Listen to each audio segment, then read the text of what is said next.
Je pense qu'il est de notoriété publique que je ne suis pas une fanatique des élections made in la boule.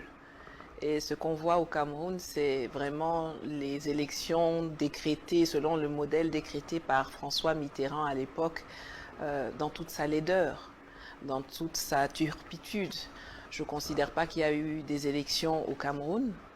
Euh, je, je regarde qui sont les candidats, je regarde les programmes qui sont proposés, je regarde la façon dont c'est organisé et je me dis que bon, ceux qui ont du temps à perdre peuvent se préoccuper de cela ou de ce qui va se passer en Côte d'Ivoire sous peu, mais pour moi, c'est sans intérêt, absolument sans intérêt. Sans intérêt, vous ne pensez pas que le Cameroun est véritablement engagé dans une alternance démocratique ou pour vous c'est une continuité tout simplement?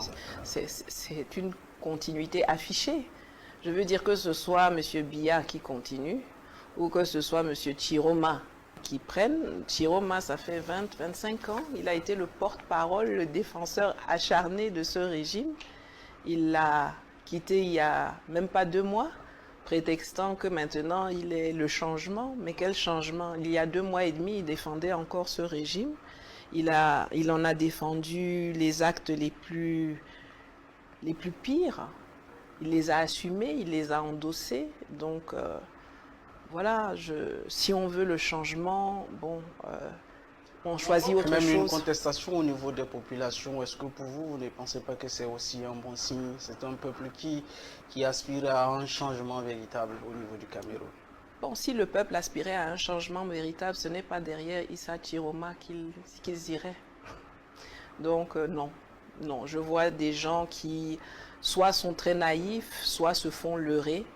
Mais en tout cas, le changement, ça ne peut pas être quelqu'un comme Chiroma qui a incarné, défendu, porté ce système pendant 20-25 ans. Alors vous estimez qu'il y a encore beaucoup de choses à faire au niveau de ce pays-là? J'estime que les peuples ont les dirigeants qu'ils méritent. Ok. Voilà ce que j'estime. D'accord. Alors, mais comment vous expliquez aussi ce silence d'une communauté internationale face à ce qui se passe autour de ce pays, le Cameroun? Bon, je pense que tout le monde sait que c'est business as usual. Je veux dire, vous remontez à il y a 7 ans, il y a eu la même chose avec un autre acteur principal ou dans le second rôle, qui était M. Kamto, qui lui-même avait fait partie de ce régime, l'avait défendu à l'époque.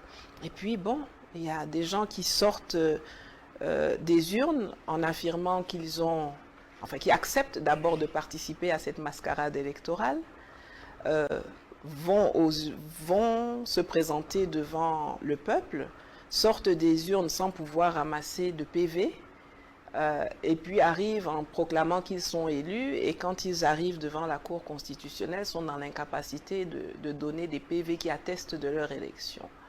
Alors, et c'est à ce moment-là qu'ils se mettent de nouveau à crier à la mascarade institutionnelle, électorale. Mais elle était mascarade depuis le départ. Si tu acceptes de jouer selon certaines règles du jeu, tu ne te plains pas à la fin.